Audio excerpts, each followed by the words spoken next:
When people on the first plane of existence think of the afterlife, they think of words like grand, ethereal, eternal, immense. Well, we here in the afterlife think of words like work, quota, uniform, and ice cream cake. You might conjure up grand thoughts about God or the devil. We talk briefly, if at all, about Penny and Jerry. You think pearly gates and trumpets, fire, brimstone, and horns. We've got soul-shaping committees and a revolving door at the reincarnation station. This is an education of sorts, because say what you will, toss around whatever text you find palatable, but all of you know absolutely nothing about the afterlife. And I mean zero, the big goose egg. But fear not, these are accounts from that world. These are stories set in the great hereafter. These are conversations from the afterlife.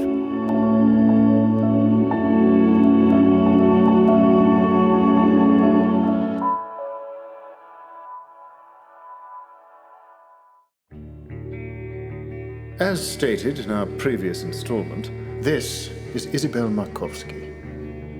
And this is she in her current state. An odd-looking little thing at the moment. Simply put, a soul.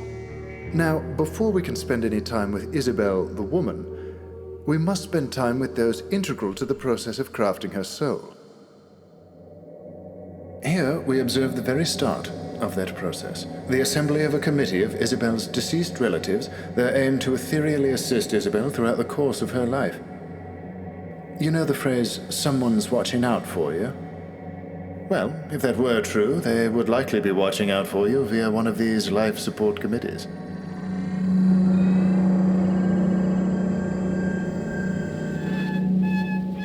Adalbert Borski. That is me. I am he. Please sit.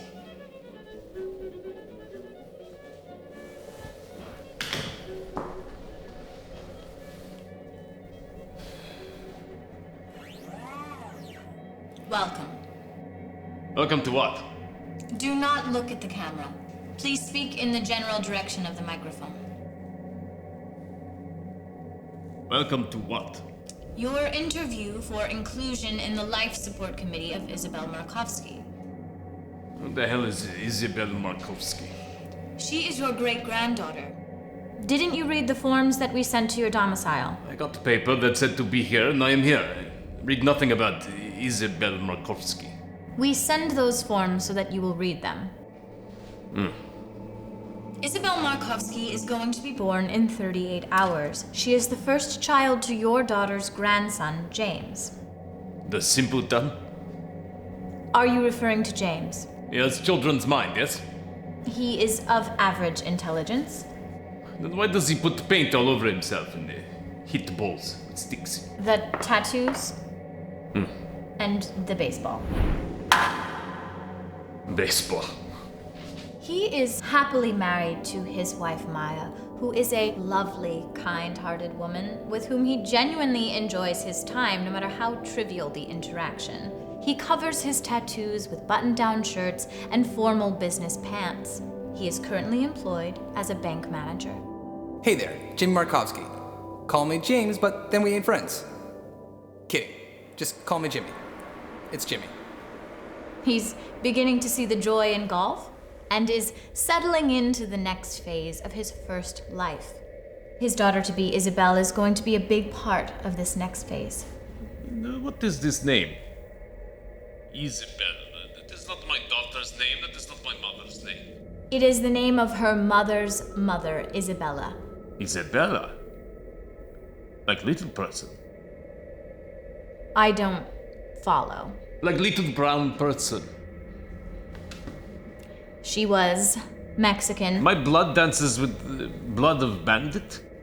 At no point was anything said about anyone being a bandit. Isabella was a kind woman with a small cigar shop on the west side of Manhattan in the late 1960s. She was certainly less depraved than your brother, Eugene. Who I might add has gotten no better in his second life. In the interest of full disclosure, Isabel Markovski will be part Polish, part Mexican, part Filipino, part Irish, part Jamaican, and one tiny part Japanese. She is the world, Adalbert Borski.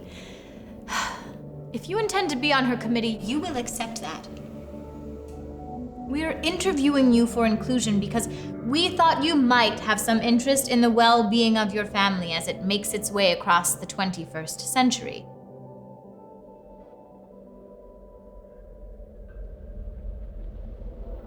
Isabel Markovski. Perhaps we were mistaken. You may go. What color her eyes? How can that possibly matter? Do they pierce gray clouds of life like eye of Dasburg?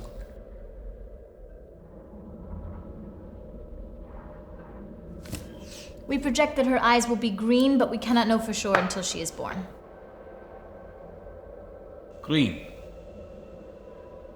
You may go now, Adalbert Borski. I may not go. I want to see this Isabel Markovski. You will see her, if you are chosen to be on her life support committee. I would like to be part of this Isabel Markovski committee. And what can you offer to her life? I can offer strong hands and a pure mind. Strong hands is intriguing. Please elaborate on that. I am builder, master carpenter. I can share that with her. I can teach her to build a birdhouse, as I can teach her to build manhouse. Oh. No. You don't get to talk to her. You will be on a life support committee that watches over her. You can have a collective influence on her, you can facilitate things for her, but you will never stand next to her. Does that make sense? Not at all. You will aid her conscience. You will shepherd her demons. You will help to color her dreams.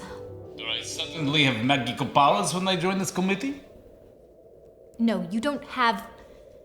If you are selected, it will all be explained.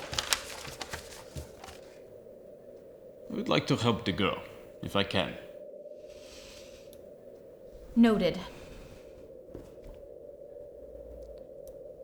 Do you do anything else of distinction that may be helpful to Isabel? I play fine suka. What? It is fiddle. From Poland. I play it with purpose. I can teach her that as well. Also noted.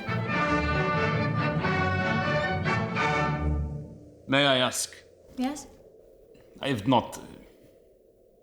And this is for different matter entirely. I... not seen my wife for better part of 70 years. Who do I talk to about that? Take that up with Afterlife Affairs' long-lost department. Do you know something? She is called Lily. Lillian McVie is also being interviewed for a position on Isabel's committee, pending release from her current line of work. My Lily? If by yours you mean your former wife, then yes. Why do you say former? We are still married just because we died. Not died, moved on. Where is she? Is she here? Is she in the room with you now? No. Is she waiting outside? Where is she? She is coming from another plane of existence for her interview. Were she to be included in Isabel's committee, it would not be from the start. She does very important work. What is her work? She is one of 14 pastry chefs for Penny, chief of the universe. She would have to at least work through Penny's upcoming birthday before she can join the Isabel Markovski Life Support Committee. I will be part of this Isabella Markovski committee. I will make a better woman. That's all I can say. Very good. We have all we need. When will I know something? We'll be in touch. If you see my Lily, please.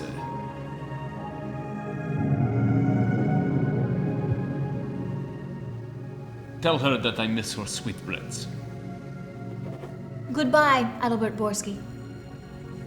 Also,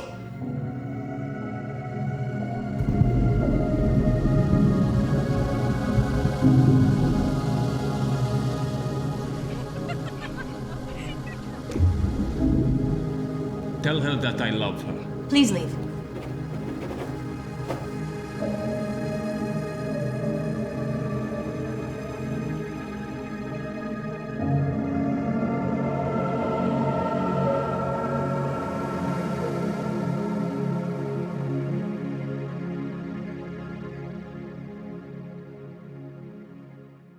Perhaps you're wondering why we heard about the Polishman's long-lost wife. Well, it is to simply state that all of the inhabitants of this world are living lives, or better stated, afterlives of their own. We will dip and turn and detour when necessary, but make no mistake, Isabel Markovski and Clayton Gibb are the heart and soul, pun intended, of our little tale. Now, what exactly do they have to do with one another? The answer is everything. What exactly does that mean? You'll just have to wait and see. In the next installment of our program, Mr. Gibb is granted audience with Jerry for a discussion about his everlasting soul and his potentially doomed second chance. We do hope you'll join us for more conversations from the afterlife. Good day.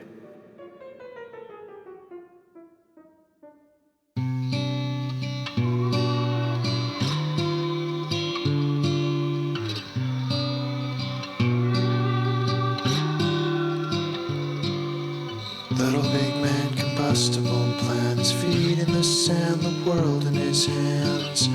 Everybody's watchful eye. Packing up smoke, he'll tell you a joke about how he's broke and selling his coat so that he can eat, not die.